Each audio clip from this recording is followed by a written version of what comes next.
At 12, the Nightbeat starts right now. They just destroyed everything and ruined all our power grid. Damage so bad it's hard to believe this is a local nonprofit. Arboritum SA is set to open as one of San Antonio's newest attractions, celebrating nature. But now it's facing a major setback. As the night team's Avery Everett shows us, vandalism has left this team picking up the pieces. My heart just sunk when I saw it. Wires exposed and walls torn to pieces. This is the aftermath of a break-in and a burglary at the Arboritum San Antonio. They literally broke through the outside wall. We have to pay for that. The Arboretum is a planned 200-acre tree sanctuary. Its home is the old Republic Golf Course on Southeast Military Drive. This was the clubhouse. And y'all are still trying to figure out what exactly it's going to be for the Arboretum. We are. This building isn't operational, but it's one that's become a target. San Antonio police have logged 21 calls for service to the Arboretum since the start of the year. Most from the alarm getting tripped or suspicious people reported on property. It's so destructive. It sets us back so far. Boarded windows and shattered glass show the history of crime here. But the worst came this past weekend. We found out because CPS called and said there's a problem with your power. We realized that they had cut the power from the actual transformer, which is incredibly dangerous. The thieves over the weekend wanted to get into the breaker box so bad, they used what looks like a saw to cut through a metal lock. Damage shows the suspects were likely looking for copper wire. When they couldn't find it, they stole chairs and tables. They just destroyed everything and ruined all our power grid. This destruction is the reason the Arboretum is offering a reward to any information that leads to an arrest. We're a nonprofit. Like, we don't have loads of money just to fix things. As the Arboretum looks to rebuild, they're still looking for answers. It's not going to end us. We're going to move forward through this. Avery Everett, KSAT 12 News. I'm not happy with Israel. I'm not happy with Iran either. We basically have two countries that have been fighting so long and so hard that they don't know what they're doing.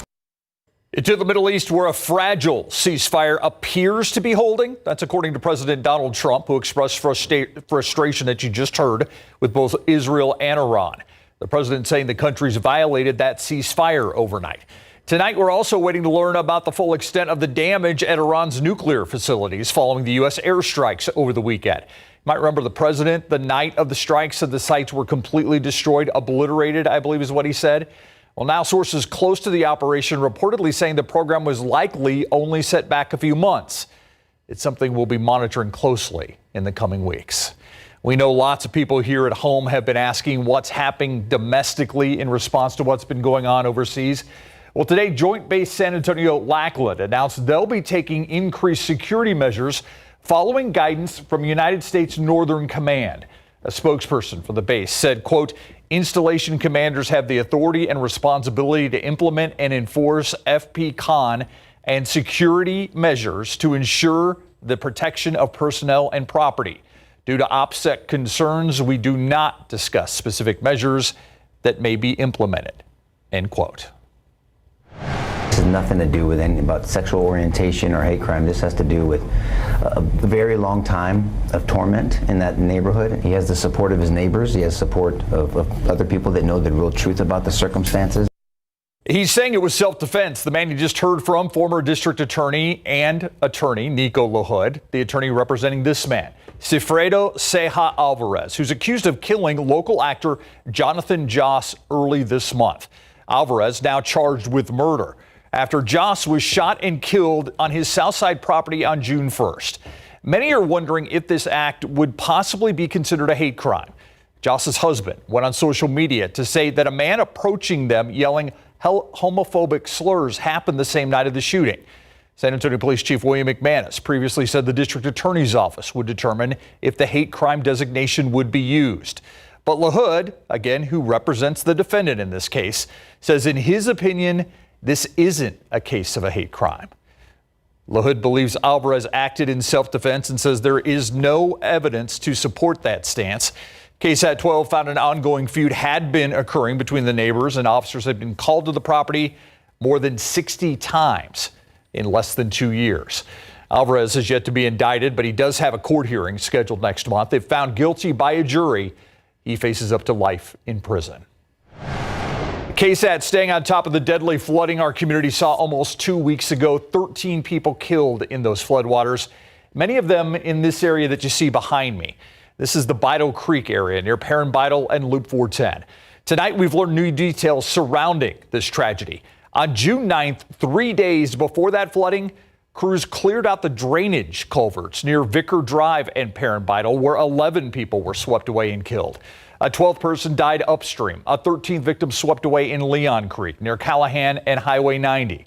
The city has now hired engineering firm Kleinfelder, Inc. to investigate what went wrong. City Manager Eric Walsh says we should see preliminary findings within a month, and the San Antonio River Authority is conducting its own review. The day I was sworn in is I went to the vigil where those families gathered for the first time together, and it's heartbreaking. San Antonio's new mayor in studio with us at 6:30 tonight. Mayor Gina Ortiz-Jones joining us today on the news at 6 for our KSAT Q&A segment.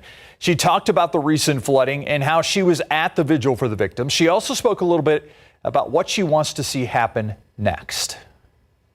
We as a community need to understand what happened. We need to make the investments to ensure that doesn't happen again. And I know the study is underway to not only understand the infrastructure needs that are needed, but also make sure that our processes were as tight as they could be. You can watch our full conversation with Mayor Jones right now, any way you stream, and especially on KSAT.com. The plans for a new Spurs arena and the wider sports and entertainment district in the Hemisphere area have the city of San Antonio beginning a series of community engagement workshops today. One of the first workshops in Council District 2 on the east side, where the Spurs' current home, the Frost Bank Center, sits. Early afternoon discussions were especially negative regarding the project and community engagement process. Even a calmer feedback session in the evening had an undercurrent of apprehension, it seems. 56 years, I've seen the Arboritum, I've seen the AT&T Center, and now we want to move again. It has to be something that's done for this East Side community before we, have another broken promise to this community. She called it another broken promise to the East Side. City officials say they need community feedback, whether it's good or bad. We're not here just to check a box. We're here to get that input, present it in a report to council, and let them make the decision if they feel like the input was adequate enough for them to make the decision to move forward. The city holding workshops in all 10 city council districts. Each will be over 2 days. We've got the full schedule and information on how you can participate on KSAT.com. It is no secret San Antonio has the best fans in the NBA. In fact, we love to show our Spurs love. So it's not uncommon to see pieces like this one popping up on street corners in our city. This new mural takes it a step further, though. The player painted here isn't even officially on the team yet. As the Night Team's John Paul Barajas explains, both the artist and the owner of the restaurant that it's painted on, they remain very confident he will be a Spur by this time tomorrow. Seeing murals of Spurs' current and former greats is common at Rudy's Seafood on the south side. Taking a little risk. Something that isn't is putting up a painting of someone who isn't even on the team yet. Are you nervous that the Spurs won't pick Dylan Harper, and if they do, that they won't trade him? I mean, we got the draft, tomorrow? I'm not gonna lie, a bit nervous about this one. I'm cautiously optimistic. Artist Nick Soup says he has faith. Backing him is owner of Rudy's Seafood, Roland Ramirez. Any feedback from the community about it's too early, or what if they don't get him? I've been hearing a lot of that, but I think we're actually going to get him, though. If they don't get him, what's next for this beautiful mural? We'll keep him up still, man. Hey, keep him up still. You can't take a gorgeous picture like that one.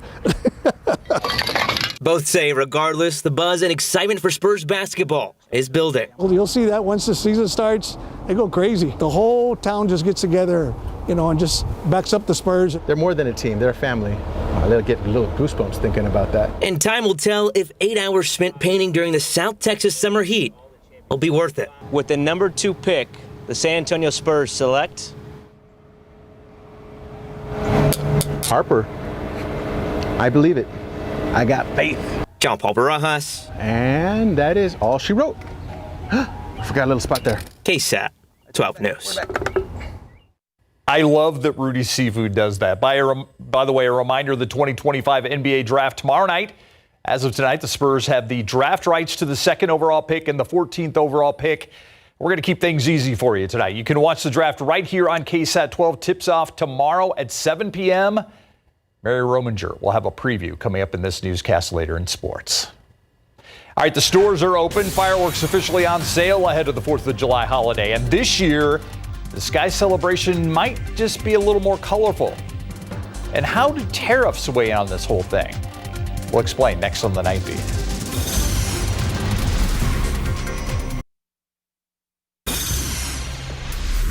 To be able to celebrate America, and fireworks is one of those things that everybody loves.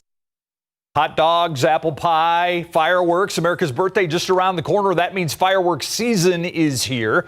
Today, fireworks stands open their doors for the first time. And this year, the celebration regulations a little different. Setting off fireworks in city limits is illegal. But the recent rain that left us soaked for days has helped out. The usual drought-related bans on certain fireworks have been lifted in most counties in our area. That means items like the beloved bottle rocket are back on the market. And by the way, we were curious about how tariffs played into this whole thing. The fireworks stand we stopped by today said they bought their fireworks from China before the tariffs were imposed. So they did a little pre-planning there. Quick thinking there. Yeah. From our fireworks folks. All right, live cam outside.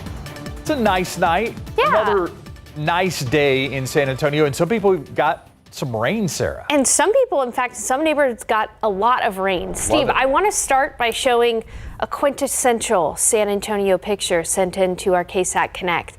A rainbow over an HEB. Of course. Don't you love that? Yeah. And it's an HEB plus, by the way. This is out near the Bernie area. They were one of the neighborhoods that got some really good rain earlier today.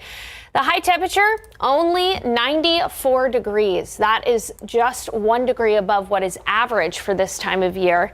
We have had pretty consistent weather since last Monday. Our high temperatures have either been 91, 92, 93, or 94 degrees. We really haven't gone much above that. Let's go ahead and take a look at some of the rainfall totals today. You can clearly see where the rain fell. Out near Seguin, we saw about 1/4 inch of rain earlier. And then on the northwest side of town, that's really the area that got a lot of rain this afternoon from a few thunderstorms. We can zoom into some neighborhoods here near the rim. You can see about 3/4 inch of rain. Leon Springs area, almost 1 inch of rain. Gray Forest, about 1/2 inch of rainfall. So generally areas north of Helotes, north of UTSA, north of Chavano Park.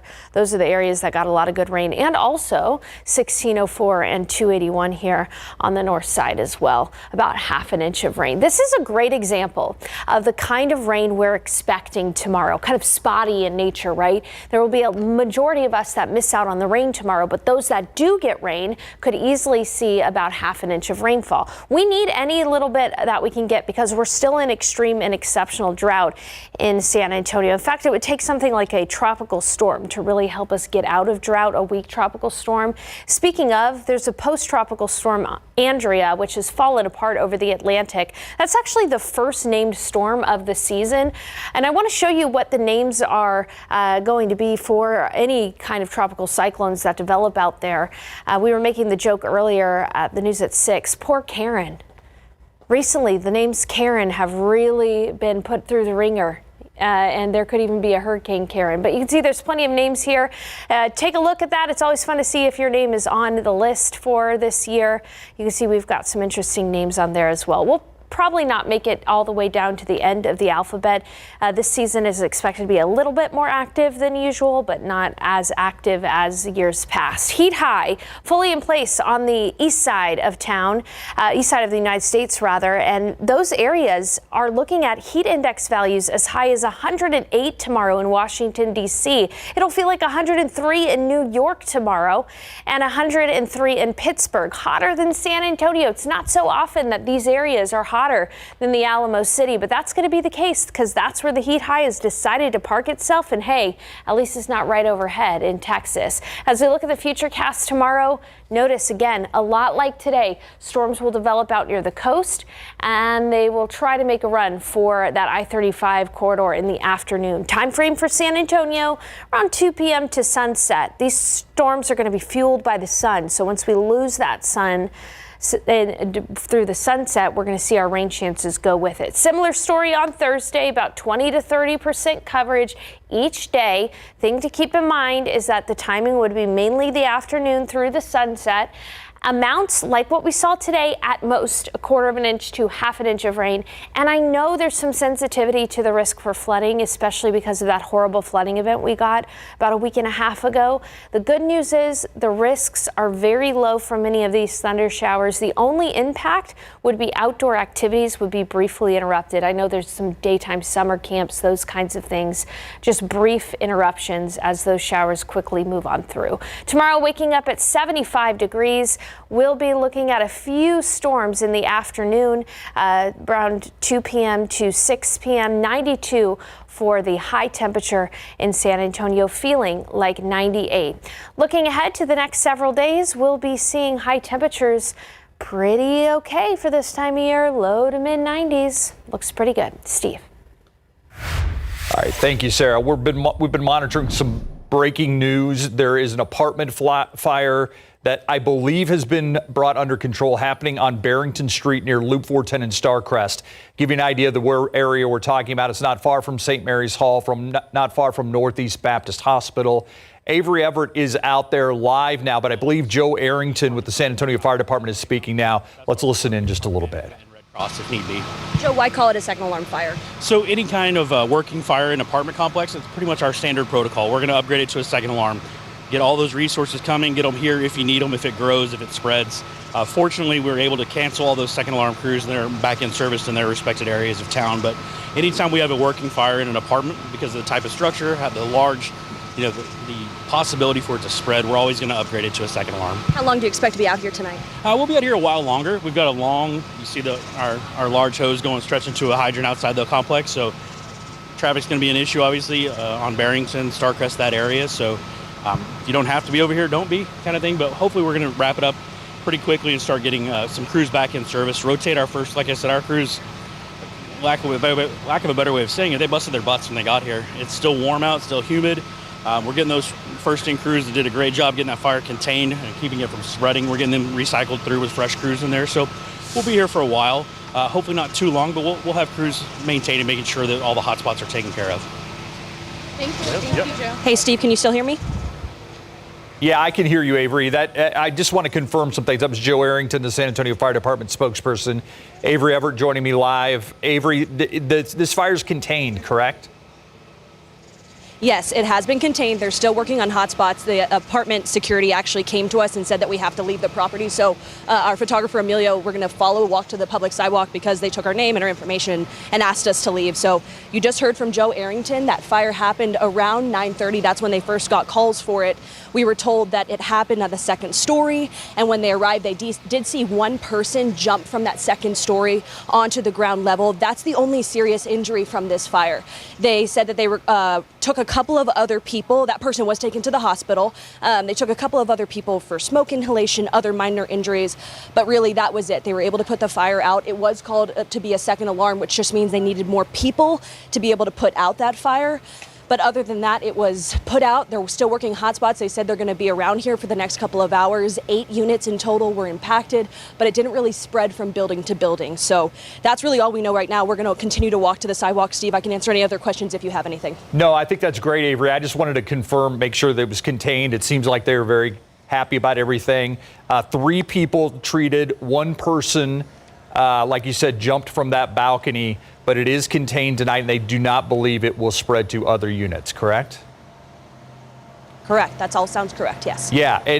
Tell me exactly, I described it as not far from Northeast Baptist Hospital and St. Mary's Hall. Is that how you would describe the area you're in right now, not far from 410?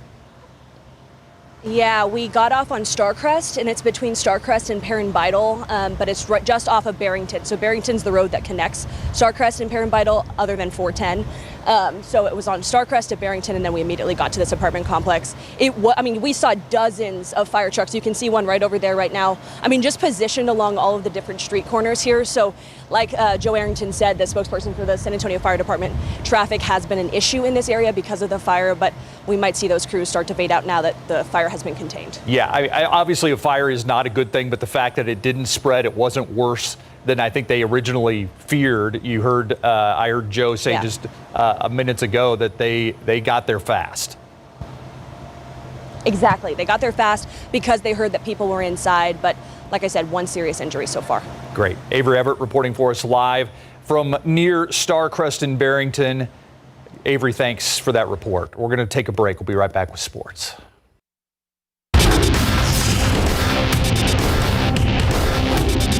That's definitely a dream of everyone's. To play with him.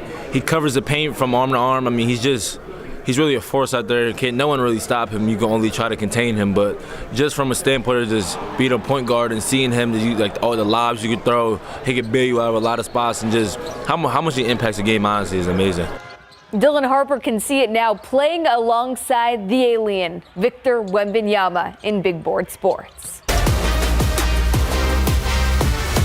Well, Victor Wembanyama's 10-day spiritual boot camp at the Shaolin Temple in China is over, and today the Spurs star shared pictures of his stay on Instagram. Wemby said he was there to put his body through new things. He was isolated, practicing Buddhism, and did a lot of kung fu. And meanwhile, we are about 24 hours away from the 2025 NBA draft. The Spurs have picks 2, 14, and 38.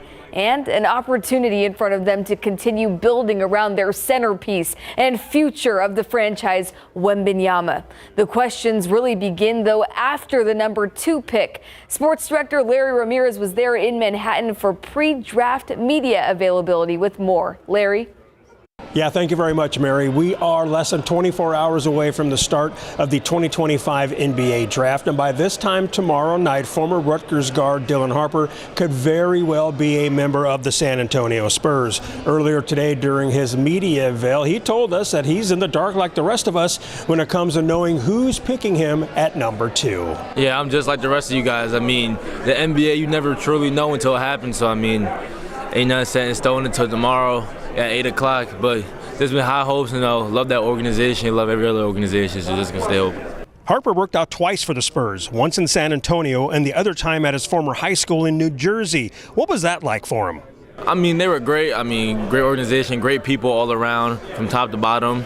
I guess they just want to check me out again. I love them people, love the coaching staff, love the manager, everything about them. So, they got a really good program. They got a really good thing going on over there. And if the Spurs do indeed draft Harper tomorrow night, has he already envisioned how he fits in with the silver and black? Definitely. If it was all set in stone, they obviously got 2 guards, but positionless basketball is really a thing in the league now, and you got a 7'4" big down there, Wemby, great player, going to be a Hall of Famer. So they got a lot of depth on that team, and just everything around them is just very, very well. And Harper added that, he's already thought about what it would be like playing alongside Victor Wembanyama, and just the ways that Wemby can affect the game, he says, is amazing. That's all from Midtown Manhattan. Mary, back to you.